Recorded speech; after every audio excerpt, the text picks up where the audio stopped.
For more on what the state of public health emergency means, we go to the Alberta legislature, where our Dan Grummett is standing by. Dan? Yes, Aaron, it seems like every day is more surreal than the last as we keep adjusting the way we live. Well, today brought with it the biggest changes Alberta has seen to date. After days of increasingly aggressive measures to prevent the spread of coronavirus, Alberta went even further. Today, I'm announcing that Alberta is declaring a state of public emergency in response to COVID-19. The unprecedented declaration gives the province a range of new healthcare-related powers. Powers the Premier says Alberta needs to be ready for what's coming. The single greatest concern in the future in coping with the peak time in the pandemic will be around the availability of trained personnel. For healthcare workers, it could mean changes to work schedules, canceling vacation, or even bringing medical professionals out of retirement. The order also came with major changes for public life. All gatherings of more than 50 people are to be canceled immediately, such as weddings and church masses. Places like art galleries, gyms, and casinos must close. Restaurants can remain open, but must limit capacity, 50 people maximum, or up to 50% capacity, whichever is less. There are exemptions, including healthcare facilities, airports, malls, homeless shelters, and grocery stores. The Premier says he's been assured by food retailers there is enough supply and no need for Albertans to panic buy or hoard items. There is no logical reason for people to go out and buy weeks and weeks or months of supplies. The new measures are sure to have catastrophic effects on Alberta's economy. The Premier says an announcement on tax or cash-related measures to help businesses could come as early as Wednesday.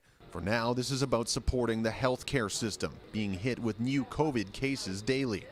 Kenny says Alberta Health Services has the supplies to handle the pandemic. The question is, do they have the people? We are as well prepared as any place on earth to deal with this. And right now, there's no end in sight for these measures. According to the province's Public Health Act, this type of declaration can last up to 30 days, but that can be expanded to 90, Aaron, in the event of a pandemic influenza, which we are clearly in. So, Dan, Ontario also declared a state of emergency today, but we know ours is quite different. How can you explain that to our viewers at home? Well, this one just applies to powers in the healthcare system. If Alberta were to declare the same type of state of emergency that Ontario did today, it would give the Premier the power to do certain things, including prohibiting or limiting travel within Alberta, potentially fixing the prices of certain things like food or fuel, potentially closing certain private or public buildings, even acquiring private buildings like a hotel to make way for a makeshift hospital.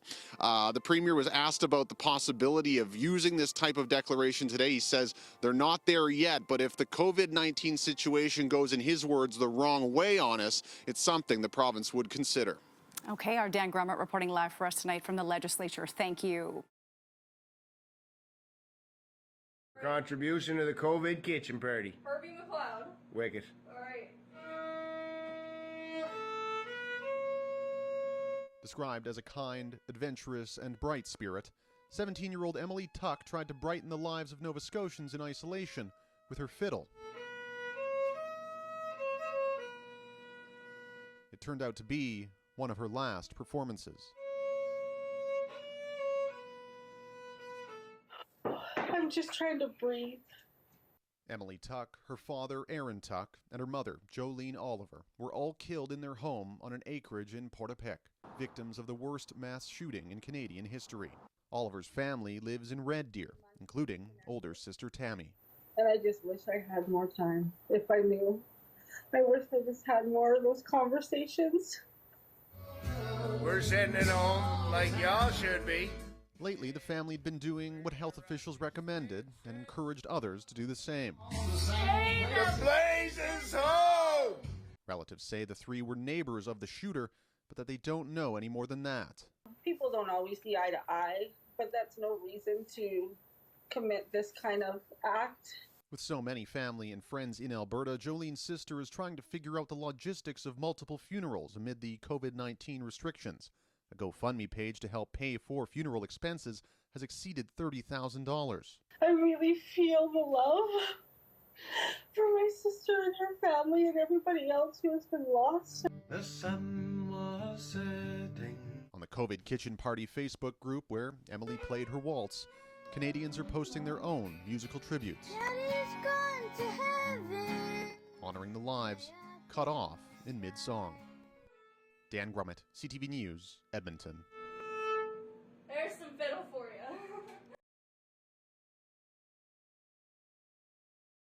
Life can change pretty fast.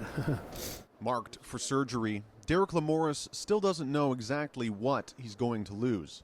I can still wiggle them, like the toes themselves, but He's been in hospital for nearly a month, a victim of severe frostbite.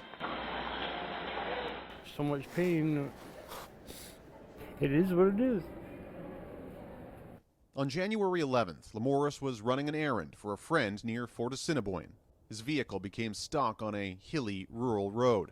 He guesses it was a nearly minus 40 wind chill, and admittedly was not totally dressed for it. Normally, I've always got the right footwear, but Nor did he have cell service, and eventually, no gas. Surrounded by snow and cold, the hours ticked by, but no one came. I wanted to die. Lamorris remained in his van for nearly 2 days until one man came along and changed his fate. Ty Schmidt happened upon the van in his grader. The windows were iced over. He initially thought it was abandoned, so he worked around it and was about to drive away when he decided to take a closer look. I guess I was just curious as to what was going on and glad that he was still alive when I did find him. I had to grab his leg and shove it up here just like this. Schmidt put Lamorris in his cab and cranked the heat. He says he then ran several kilometers until he found a cell signal and called 911. What if I would have came by, I don't even know if it would have been that next night or the next day if he still would be with us here, but He's one hell of a nice guy. He's kind of worried about me stealing his graders, but he was heaven sent, that's for sure. Lamorris knows he's losing something, his toes, maybe a foot, and a finger. He has regrets, but thanks to a curious grader operator, he also has his life.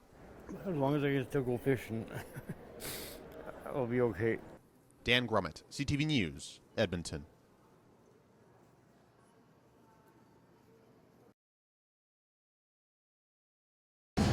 David McCauley is no stranger to this store or others like it. After all, they have what he needs. When I first started, I would go fill the back of my truck in an afternoon.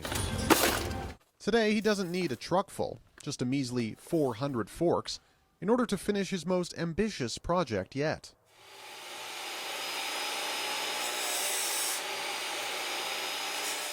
It started early last year, when McCauley learned what he could do with stainless steel.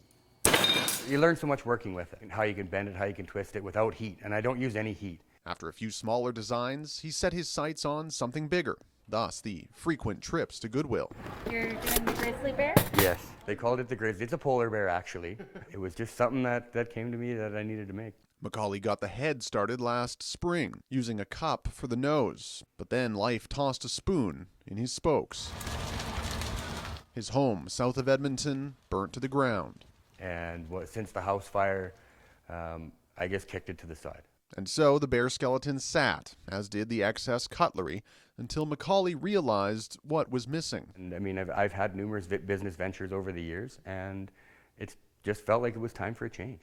The chaos and the rat race of everyday life, you never get caught up. And this, I come out here and I'm just happy. Well, 6 weeks ago, I just looked at him like, it's time. Since then, he estimates he's sunk in 600 hours, or 25 full days. He's actually lost track of how many forks he's used. He figured out 70 equal a pound and then weighed the bear. And then if you do the math on it, kind of an average, I don't know exactly, but 15,400. That speaks to the abundance of silverware I'm finding all over. It's just discarded, and it's going to recycling or to the landfill. 402 forks. This isn't your first time clearing this out, is it? No. Just as he found a use for thousands of unwanted forks, he hopes the bear finds a home, a place people can enjoy it day and night. People are in awe I'm not sure why. I really don't know exactly, but I've learned to believe in myself over it. How's that? Since speaking with Macaulay, he finished the bear, but he's not done with her. It's a her, so the cub is next to do. He'll just need about 4,000 more forks. Near Kalmar, Dan Grummett, CTV News.